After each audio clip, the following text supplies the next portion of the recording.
Thank you very much, Dr. Panaran Polkadi in Thailand. And we are moving to the UK now for a session which I'm really excited about. I think this is going to be such a beneficial session for everyone out there to listen to. So we have got Dr. Aric Sigman, who is a health education lecturer, and he is going to be talking to us about preventing mental health problems in students. Dr. Sigman has written and presented a number of scientific documentaries for lots of UK media channels, including BBC One, Radio 4, Channel 4. He's also the author of 5 books on PSHE topics, including Getting Physical, which won the Times Education Supplement Information Book Award. And interviewing Dr. Sigman this morning is Dominic Tomalin, who is the principal of Cats College, Cambridge. And he is going to be talking with Dr. Sigman about preventing mental health problems in students. The CATS Cambridge mission statement is to encourage and enable all students to realise their potential, fostering independence and maturity in order to prepare them for their future as global citizens. So this is absolutely apt for global wellness today, and I'm sure we're going to get lots of really useful and informative information from this interview. So I'm going to hand over now to Dominic in Cats College, Cambridge.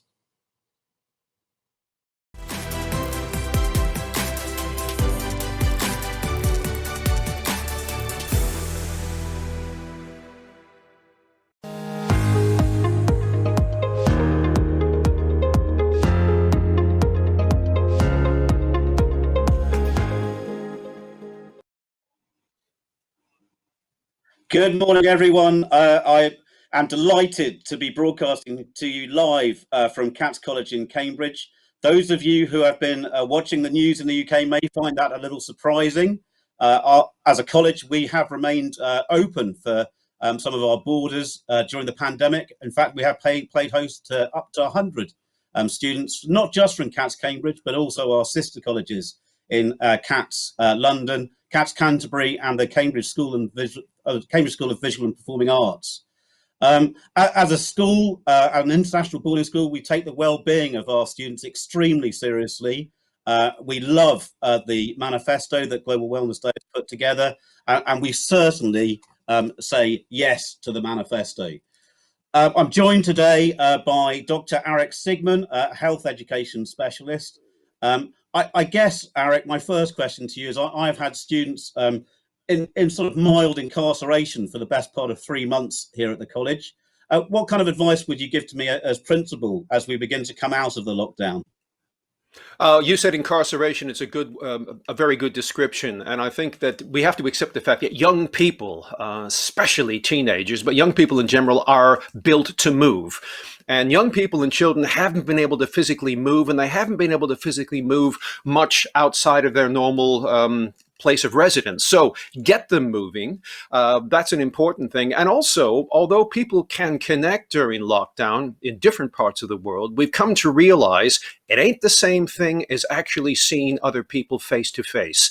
So I would get them outdoors. They need sunlight. They need movement. And we'll get on, which is what you said about backing the 7-step manifesto. But many of those points are the things that we need to guide students to. Get them moving, get them outdoors, interacting face to face. That's really important. Basically, slowly back to real life again. Aric, I in fact have 2 clear groups among our students. There are those students who have really been pushing almost up against the wire to get out during the lockdown. I have another constituency of students who have been very cautious, and in fact been very reluctant to engage even within the college. I guess this is a little bit down to the way that they are receiving information from the media. Certainly statistics are out there, but they tend to be quite terrifying absolute numbers. I just wonder what we should do about trying to communicate the reality of the situation to the students who are quite nervous at this time when we start to draw back from the lockdown in the UK. Yeah, I'm glad you brought that up because this has been an enormous problem for many countries. I've only noticed it here, too much news. And we all know the news often is meant to make us look at the screen or read the newspaper. It's intentionally sensationalized. But studies are finding this actually bad for our mental health, not just the mental health of students, but Dominic, your and my mental health as well. Too much news is not a good thing. One of the things they really need to do is understand the difference between being well informed as opposed to being constantly on a news feed through whatever medium, including social media. It's not a good thing. So stay generally in touch with what's going on, but not too much. It's negative. That's the job of news people, to make things seem catastrophic. And the amount that you view will affect the way you view the outside world. And I strongly suggest that you, in many ways, as a school, take over. You should be the bosses who inform students about what's really going on, and really to guide them and encourage them to come outside, to reassure them. I think that will get them out and make them feel more comfortable. Interesting, we refer so often to the self-isolation protocols have restricted people's opportunity to exercise. We've introduced the Joe Wicks YouTube video to support our under-16s with their PE whilst they've been with us. That's high-intensity training, really. On the manifesto, we have walk for an hour. I just wonder whether you'd like to say a few words about the distinction between high-intensity training and the walk for an hour in terms of exercise and well-being. They're both good for you, but there's a term in health and medicine called MVP, moderate to vigorous physical exercise. Now, a fast walk could be considered moderate physical activity, which is very good. Intensive gets your heart rate up really high. So much of it's to do with heart rate. And the way that I look at it, I'm expected to be doing 150 minutes a week. But if I do intensive, I only need to do 75 a week. So what I strongly suggest for your students is to do a mixture. Some of it should be higher intensity because at their age, higher heart rates are where they should be pushing it, but also some moderate activity. They're both important. They're both good. If they don't want to do intensive, more moderate's a very good thing. Fast walking, especially outdoors, really good. And that outdoor piece again, and doing the walk, maybe on your own, maybe with others. So I think there's probably quite a close relationship with that and mindfulness potentially. There's an opportunity to undertake some mindfulness on that in that kind of activity, Aric. Absolutely. And interestingly, they're now referring to things like sleep and exercise and going outdoors as 24-hour movement behaviors. They used to be studied separately, Dominic, but now they realize one affects the other. So, for example, we know that walking is a really good thing. We know that already. Walking outdoors is even better. The same thing with any sport. If they can do any kind of physical activity and do it outdoors, A, they get the benefit from the physical activity. But secondly, they get the benefit of being exposed to greenery and the outdoors, which does seem to cause physical changes in their bodies and make them feel better. There'll be neurochemical changes which seem to make young people feel better. So yes, it's great. You get a wonderful double whammy by doing both of those things outdoors. And neurochemical leads me, I guess, directly onto this other problem of the lockdown. There's certainly been that I've been placed very close to my fridge on many occasions. I, as a teacher, of course, am very keen for my students to make healthy choices, particularly so in choosing foods that may promote their learning.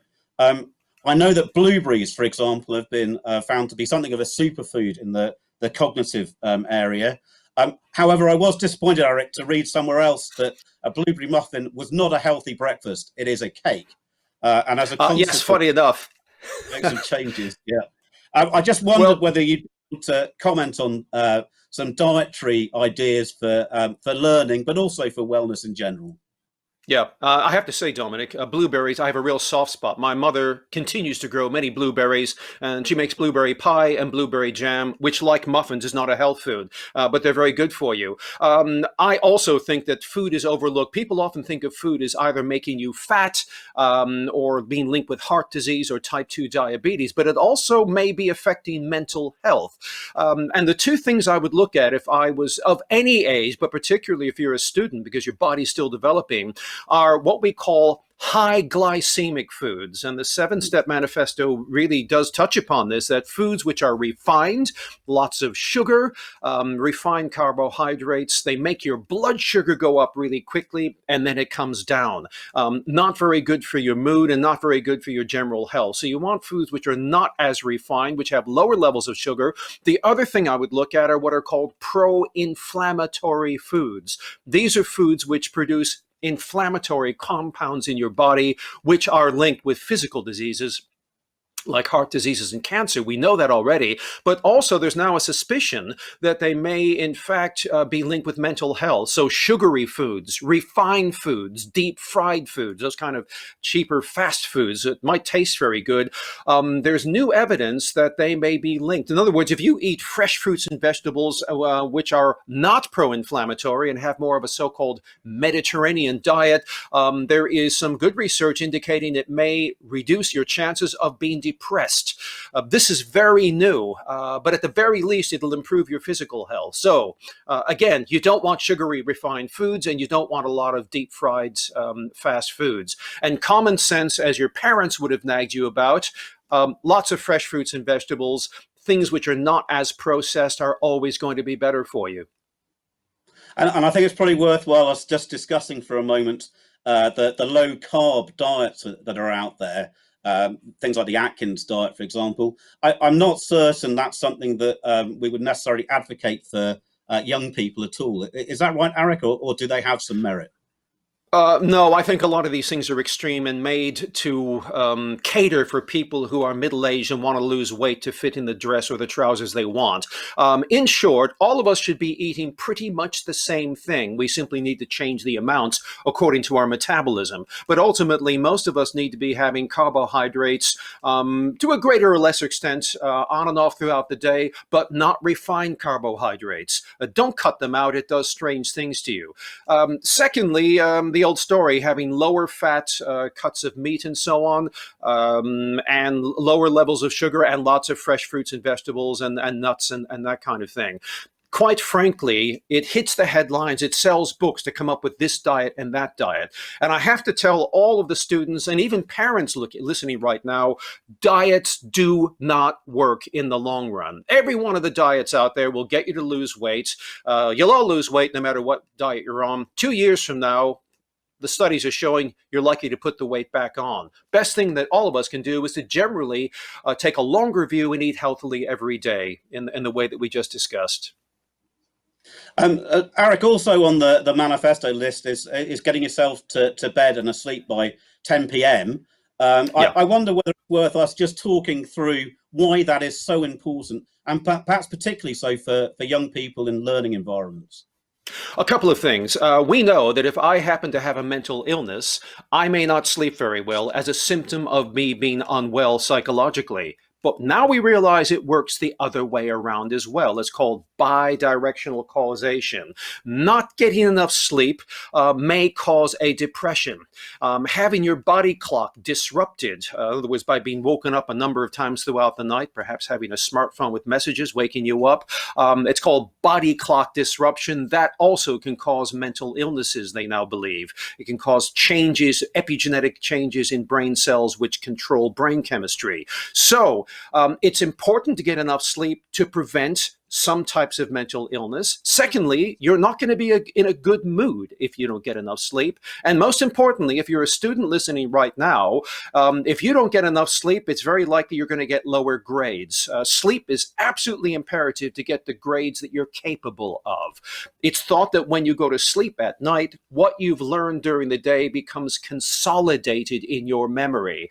And that when you then have an exam or something, you've learned the material, you get a good grade. If you don't get enough sleep, that consolidation process may be incomplete. You don't learn the material as thoroughly and your grades may not be as high. So it's just to recap again, sleep is absolutely imperative if you want to get the best grades you can.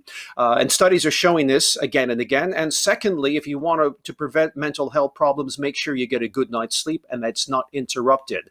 And if you don't care about that, we know that a lack of sleep changes appetite hormones, and you're likely to put on more body fat by the end of the year. It's thought to make people gain body fat because it changes what you crave the next day. So 3 good reasons why getting enough sleep is not negotiable. It may seem boring. There's so many exciting things to do out there, but it is something you simply have to have and you have to do.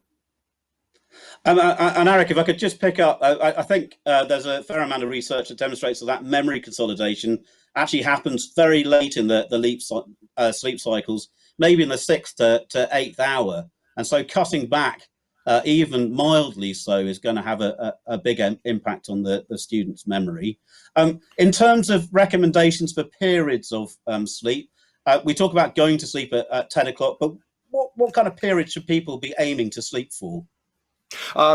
Basically, 6 to 13-year-olds need between 9 and 11 hours of sleep a night. 14 to 17-year-olds need between 8 and 10 hours sleep a night. And obviously people differ, but those are good generalizations based upon the research.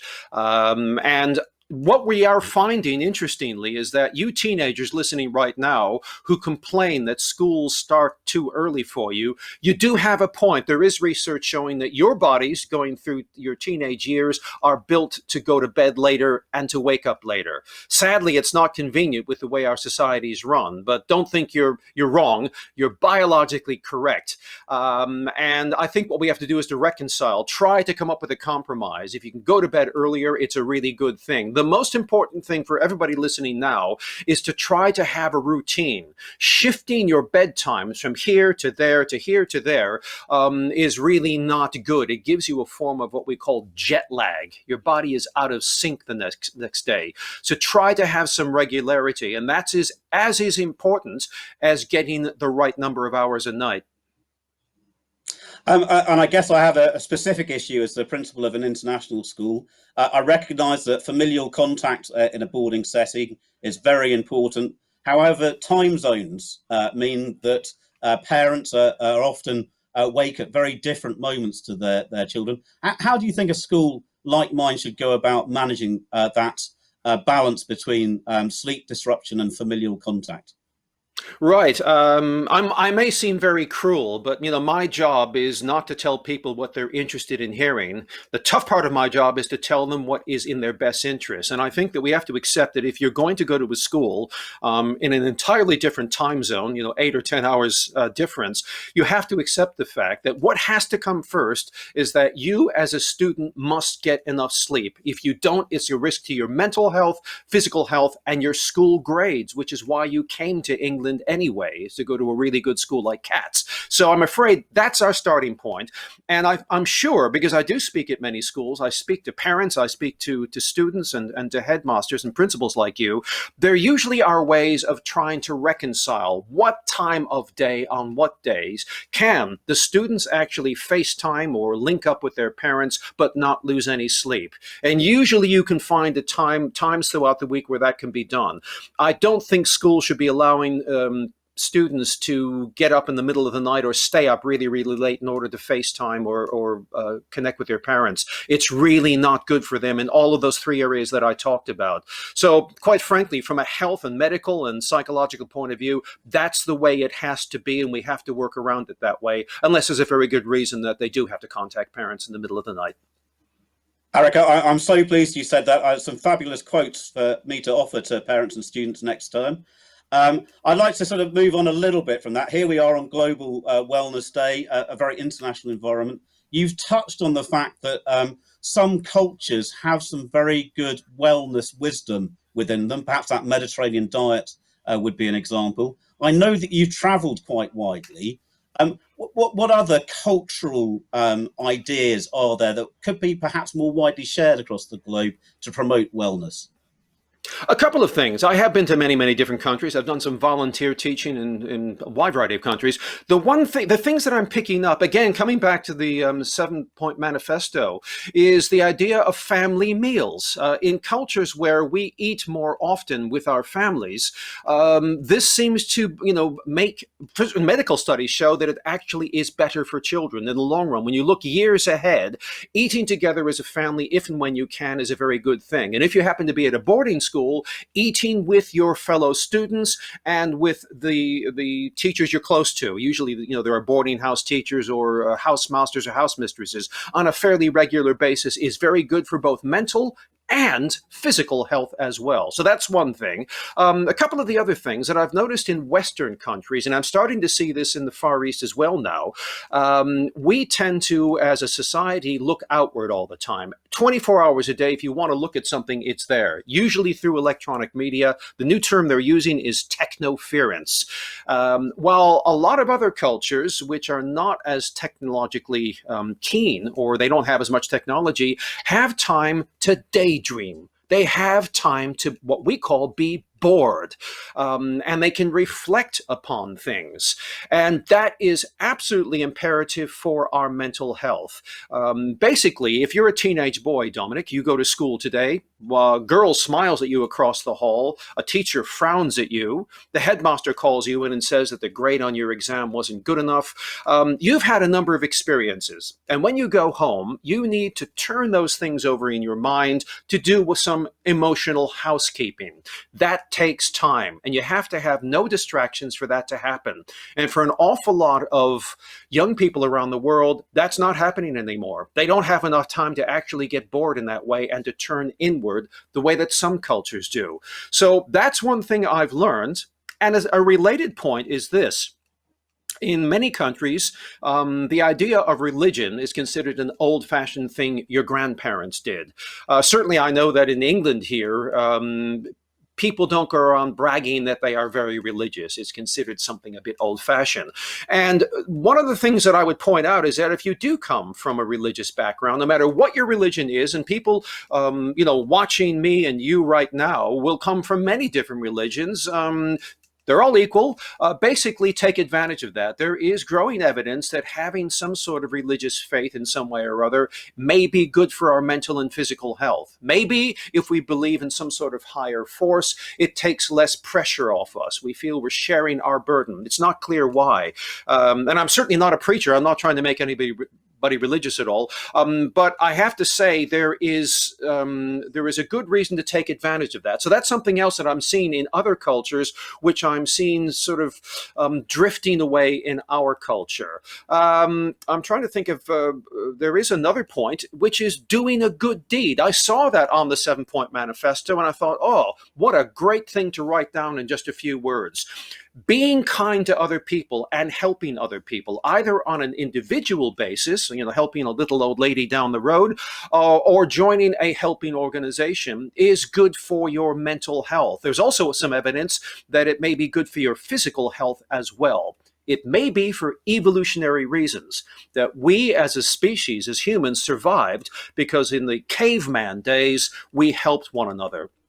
And through group behavior, we've survived. We're here today. And it may be that when young people help someone else, it activates this evolutionary mechanism which makes us feel better. But it's good for mental health. It's also good for other people, by the way. You're helping them, in which case their mental health and physical health is going to be better. So helping someone, doing a good deed is a really, really good thing. We're not hearing much about that because there's no money in it. The things that are maybe not so good, like eating junk food and spending a lot of time, computer gaming, whatever, loads of money, loads of promotion for those things. But the simple things on the 7-step plan, things like that, nobody's going to make any money if you go outdoors and walk more. Nobody's going to make any money if you go to bed at 10 o'clock at night. Nobody's going to make any money if you do a good deed or anything, or if you basically self-reflect or are a bit mindful. But do think about those things. They are really, really important. And one of the impacts of isolation, social distancing, has been large numbers of people working online, and the separation between home and work has really disappeared over the last 3 months. What are the implications for wellness having that separation removed?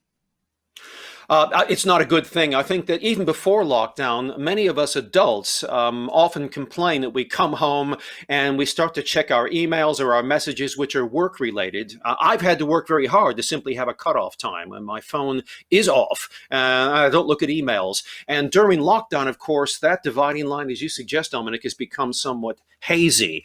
And I think that one of the bits of advice I'd give to people right now, and I follow it myself, is that both during lockdown, as well as afterwards, we have to have a digital sunset, all of us. There has to be a time of day when, first of all, two digital sunsets, one where we cut off from work or studying, and a second one where we cut off from electronic media and actually spend time winding down for sleep. And that's simply not happening because we have devices and so many interesting things to make us get rid of those dividing lines. So we need digital sunsets to draw a line first under the working or studying day, and secondly, under the electronic day, full stop. And Aric, we've been talking a lot today on the 24-hour broadcast about the Global Wellness Day manifesto.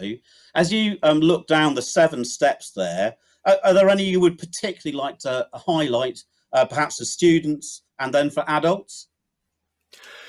Quite frankly, all of them. I mean, I've talked about the importance of walking for an hour or doing some sort of physical activity outdoors. The second one, which I didn't mention, was to drink more water. And speaking of other countries, I see this in a lot of other countries. And by drinking more water, very often in our culture here in England, we're going to be drinking less caffeine, which is a really good thing. Fewer soft drinks, which is a really good thing. And also in some countries where teenagers are allowed to drink alcohol from the age of 16, less alcohol. All of those things are not particularly good for people. And the 7-step manifesto says drink more water and, fewer soft drinks. This is really, really important. So, yeah, drink more water, good point. And also healthy food we talked about, doing a good deed, having a family dinner with people you love. It does good things for you biochemically, we think, and getting to sleep at a reasonable hour and trying to keep a routine. That's really a review of what I saw, and I do think those are very, very good pieces of advice. At Cat's Cambridge, Aric, we put a great deal of emphasis on metacognition and meta-learning. I think that has tremendous value more widely than just in the classroom. I don't know whether you have a view on that. Yeah, I agree that the idea that a classroom is a place where you do certain things, of course, is a very narrow view. The way you learn and how you learn in the classroom and how you connect information between different kinds of disciplines is something that should seamlessly travel with you when you leave Cat's Cambridge. And also the same thing, it should be working in university and should also continue when you leave university. So the way that you think at Cat's should be something that prepares you to think in life when you're working or doing anything else. And Aric, I know that you live down in Brighton in the UK. I guess I'm keen to understand how the pandemic, the self-isolation protocols have changed your life a little. Perhaps in particular, as we come out of the lockdown, what changes that you made for self-isolation might you be holding on to as an individual and as a family? And what are you looking forward to doing once all of the self-isolation has come to an end? Interestingly, people expect me to be traumatized by isolation, but quite frankly, I've loved a lot of it. I've got all my children living with me, and we spend a lot of time together. I don't like a lot of noise. Lockdown's been good because it's been quieter, and I also don't like having to do excessive amounts of train travel. So those things have been good, but one of the things that I really miss terribly is the ability to see my parents. I haven't been able to. I was going to fly to see them. It was my mother's birthday, and it was Mother's Day, and I couldn't go to see her, and I've had to delay my flight, etc. That's the big thing that I've been very disappointed by. And also, I suppose, seeing friends of mine. There are certain friends where I can telephone them and so on, but I physically can't go to see them. That will be really nice to do again. So it's simply social contact is a big thing. Lots of train travel and so on, less so. And also, I have been doing an awful lot of webinars. This, funny enough, I'm actually thrilled that we're having this for two reasons. When I was a boy, I was a student, nobody ever talked about well-being. Now we have a global wellness day. Secondly, this technology wasn't invented, and I'm able to actually have a chat with you, Dominic. This wasn't possible before, so this is absolutely wonderful. But ultimately, I've learned through doing a lot more webinars in the last 2 months, it ain't the same thing as going to see people face to face. And I think a lot of us have learned that. Teenagers as well have realized that social media is fine, FaceTiming is fine. It isn't quite the same thing as seeing the people face to face who you care about. So I do want to see some people, including students and principals like you, face to face in the schools for a change.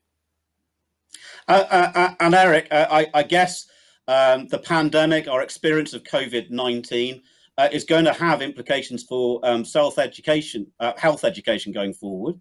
As a health education lecturer and specialist, in what ways do you think schools will be changing their PSHE programs, augmenting them? And perhaps you could say a few words about the adoption of the Global Wellness Manifesto into PSHE programs in the UK and more widely.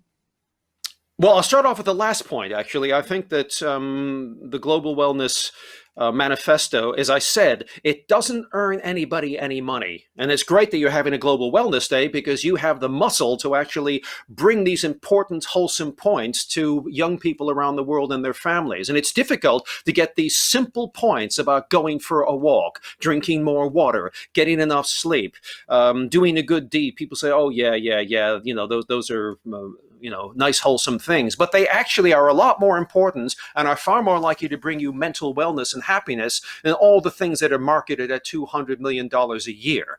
So it's good that we're doing this, and I'm hoping that these messages will start to be integrated into people's lives, but also into schools. How will schools change their PSHE as a result of lockdown? To be honest with you, it isn't clear now. But a couple of the things we've come to realize, one of them is that a lot of social isolation does seem to show us the difference between social media contact and real contact. And so, for example, there's a recent study that looked at, for example, this country, United Kingdom, and they found that we have some of the highest social media usage amongst young people in the world. It's called intensive usage in this country. But ironically, we also in Europe, I think, have the highest or close to the highest level of teenagers who feel they don't have much peer support. They're not supported by other teenagers that they know. Now, that's strange because if they have more social media contact, they should feel more supported socially, and they don't. So I think one of the lessons that we're going to learn, and it should be integrated into PSHE, is that, of course, it's important to stay in touch. And if you can't see people, electronic media is the next best thing. But you still do need to see people on a regular basis. It's important for your well-being. And that's one lesson I'm hoping will be integrated more assertively into PSHE lessons. I think also many students right now and schools realize how important it is to be able to go outside and move because we haven't been able to. And suddenly when you take somebody's rights away to go outside or to be physically active as much as you were before, they suddenly really value it. So I think those two things, the importance of movement and the outdoors and the importance of real social contact, and possibly sleep as well, which is also part of the manifesto, will be things that I hope will be more high profile in PSHE wellness lessons in schools. And Aric, within nearly everything I read about well-being, the term mindfulness creeps up explicitly or is obviously implicit in what's being said. I'm not entirely confident that there's a wide understanding of what mindfulness actually is. And I think it would be helpful for everyone if perhaps you could provide a definition and some examples of activities that support mindfulness. Well, first of all, mindfulness, I think that what people want, and I see this about every 10 years, is some sort of label to describe what people in many other cultures, especially Eastern cultures, don't need a name for on an everyday basis. Is the ability to diminish your peripheral awareness, to be less distracted, and to simply be in the moment and perhaps even turn inwards. That's how I would define mindfulness. Now, the label mindfulness has been convenient for us in the West to basically describe that so-called state. But it can be I suppose, achieved through many other ways. I mean, some people would say that praying or being religious is a form of mindfulness. Other people would say that hypnosis or meditation is related to mindfulness. And other people would say that doing something, an activity where you absolutely lose yourself in it in the moment and you diminish your peripheral awareness, can also be described as a form of mindfulness. So I think it should really be considered a wider thing, and that you don't actually have to have mindfulness classes or lessons in school, but that you do understand the principles of being more mindful and the principles of cutting off from the outside with distractions, and being able to live in the moment, be in the zone and reflect. And best of all, to possibly turn inward, to basically get it. I know it's one of those sickly American terms from the 1970s, get in touch with your emotions. But it is incredibly important to get in touch with your emotions, to know how you're feeling, and then to possibly share how you're feeling, so that this can prevent mental health problems from building up. So mindfulness is linked to all of those things. And I guess one of the major responsibilities I hold as an educator and leader of a school community is really instilling good habits in young people, allowing them to develop good habits. Throughout the ages, humanity has recognized that our emotional self and our rational self are not the same thing. So in terms of moving away from bad habits and creating good habits, do you have any advice that you could offer for young people, but indeed for those of us who've developed habits over many more years than young people have had, and are so perhaps more stuck than the young people are? Do you want me to mention sort of good habits, or more specifically? Yeah. So I think I perhaps ask you to start off by giving us a few examples of how we might correct bad habits, get rid of bad habits, and then move on Okay. to good habits. The good news, I'm really glad you mentioned this, because quite frankly, people, the old expression, it's hard, or you can't teach an old dog new tricks, is basically true. We don't want to hear that. But the bottom line is that you younger people listening right now are in a much stronger position to change habits for the better, because you're younger. We know that your brains continue to grow till you're at least 24 and a half. New evidence suggests possibly 30 years old. The size and the shape of your brain, the brain cell connections and the way it functions all change according to what you do and don't do. So habits can be formed and changed more easily now, so take advantage of it. How do you get rid of bad habits? Well, first of all, you have to recognize that something you're doing is a, quote, bad habit. And if you don't recognize that, you're obviously not going to want to change it. So have a think, are you going to bed at all kinds of different nights? Are you eating an awful lot of sugary, refined foods, which are high glycemic or pro-inflammatory? Are you sitting around too much? And we didn't mention this, Dominic, that one of the things you're finding is that, yes, it's important to get outside and exercise, but also whether you're indoors or outdoors, sitting down for too many hours a day may be linked with feeling more stressed and anxious and possibly depressed, and we don't know why. It may be because it causes chemical changes which change the way you think and feel. We don't know yet. But that's not a good habit. Get in the habit of getting up every 30 minutes, just walking around for a couple of minutes and sitting down. It's easier to think about these things now, and to maybe write down a couple of things so that you might stick them on the refrigerator or on your computer and just think about them. Don't try to change all the bad habits at once. Choose one or two that you really think are highly important. Write a couple of notes about how you can change those things, and just post it. And once you've changed that habit, you might want to work on to another one. But try to change those bad habits now by recognizing them and writing down a couple of simple steps to make that easier. Because at your age, you can do it. And at our age, it's a lot more difficult.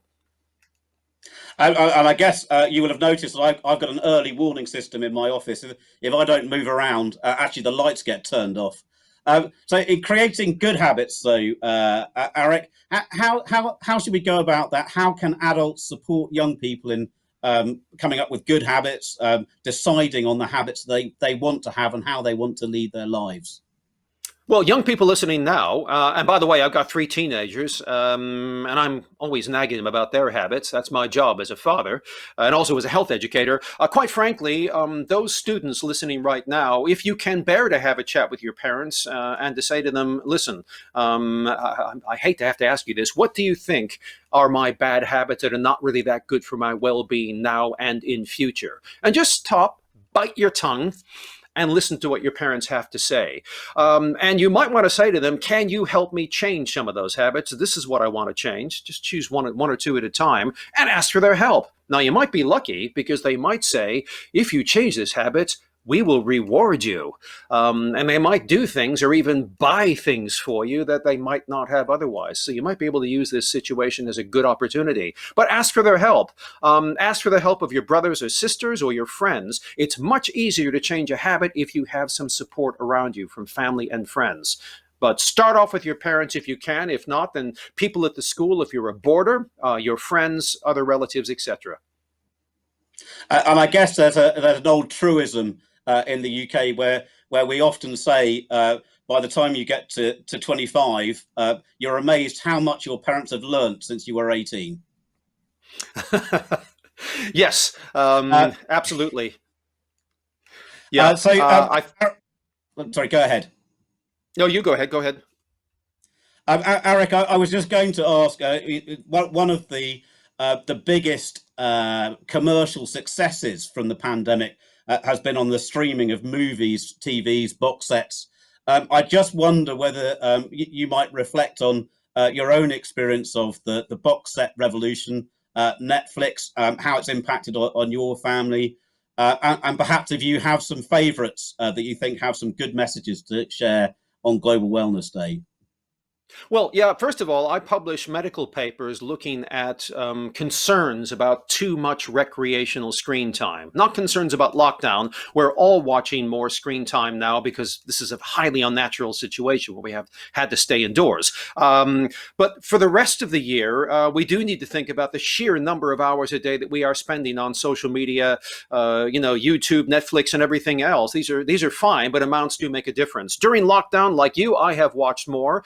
Interestingly, one of my daughters bought a box set of an American sitcom called Frasier, which is very popular in the 1990s, I think. And we're working our way through that.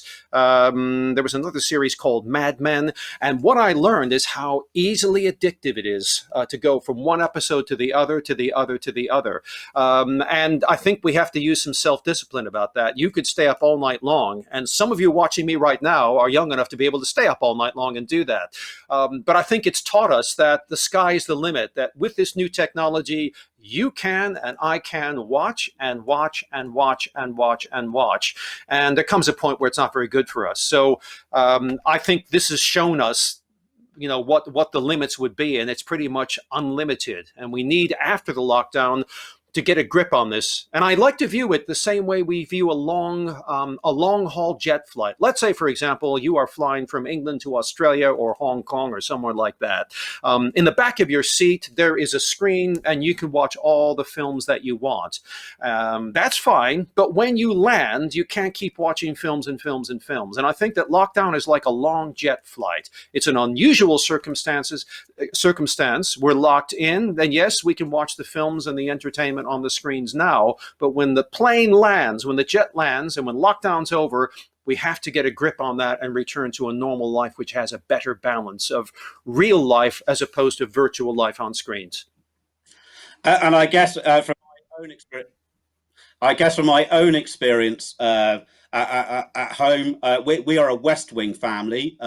So my wife, I often think, has a pretty solid friendship relationship with President Bartlett's team, and I have to remind them that it is only in one direction. They are not going to be getting it in touch, so we need to be careful about that. Aric, I think I'd be very interested just to hear whether there were any recommended bits of reading that you would offer to young people in the health education area. So if there were perhaps one book that wasn't your own, I'm afraid, that you would recommend, what would it be? To be honest with you, I can't think off the top of my head. And one of the reasons is that this area changes so quickly that I tend to be dealing with medical papers all the time, health related papers, which are studies that are coming out here, there, and now. Each one of them is a specialist study. One of them might be on sleep, one of them might be on alcohol, one of them might be on social media, that I can't recommend anything in particular. So, what I would say is listen to your PSHE teachers in school, the wellness coordinators in your schools for their thoughts on things and the recommended reading they can put forward. But to be honest with you, I don't think there is a particular book I could recommend. And often because the technical information changes so quickly that by the time a book comes out, a lot of the stuff may be out of date. So I'm sorry, you've caught me off guard, and I can't recommend a single thing. Not at all. I feel able to recommend a visit to Dr. Sigman's website, where he does keep in touch with all that technical information and does write a lot on his blog. So please do go and have a look at that. Aric, thank you so much for joining us today. I hope that everyone has enjoyed and learned something from the discussion we've had. I know that I certainly have. I guess when I reflect on the kind of changes in the Tomlin household during the pandemic, I think we will probably be sticking to having Zoom meetings, in fact, with my wider family. So my family is distributed over many counties and countries. And actually, we hadn't really thought of having a collective Zoom meeting. So the pandemic has really reinforced some of our relationships along the way. I'm afraid I'm probably going to have to stick to the British stereotype in terms of what I'm going to do as soon as I'm able to. I will be nipping down to my local public house and having a warm beer drawn from an oak cask. As we come to the end of our discussion, Aric, I guess I'd just like to give you the opportunity to say a few words about Global Wellness Day and the Global Wellness Day manifesto by way of summing up. Well, I'd like to say, first of all, I'm honored to have been asked to join you today. It's very good of you to have asked me, and also to be asked to basically promote what I feel are fundamentally very, very good and important things to protect young people's health now and for the future. And many of those things are enshrined in the Global Wellness Day manifesto. Those steps, as I said, they're not commercial steps, but those things are really important for your long-term well-being. They might not seem stimulating, sexy, and exciting in the way that a lot of other things that are advertised are, but they are really, really important. So do try to reflect on those things.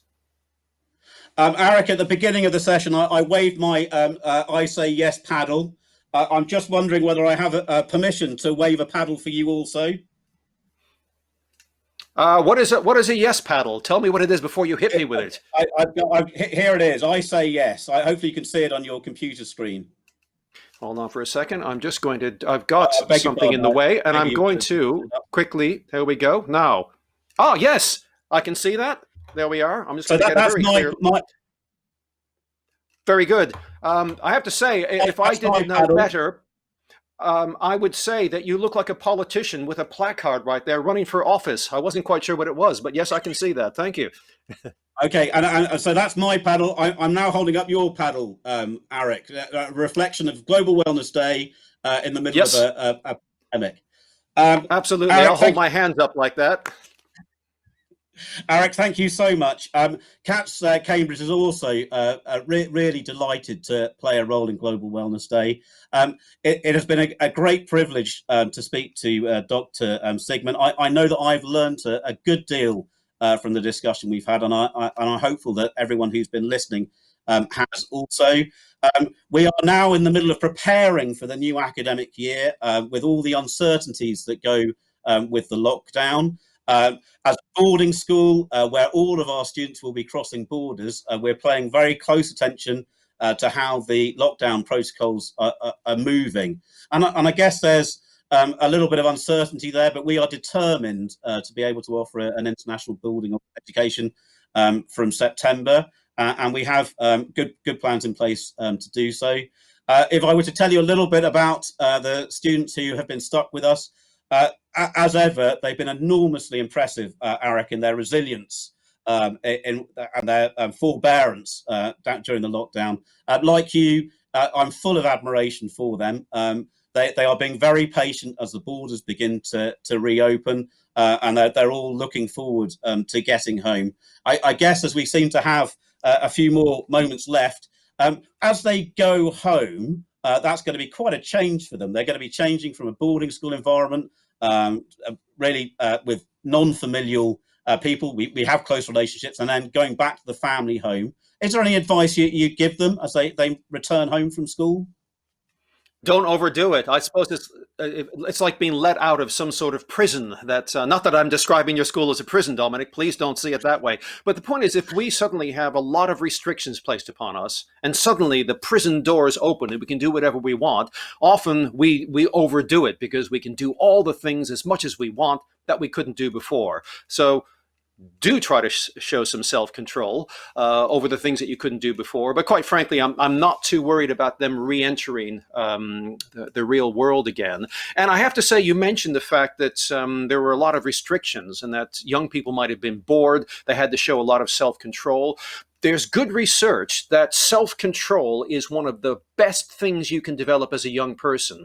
There used to be a big focus on self-esteem, but a lot of that's now shifted to self-control. And lockdown has forced a lot of us, and young people in particular, to have to show self-control. And the other term they're using is grit, the ability to tolerate not getting what you want as quickly as you want it.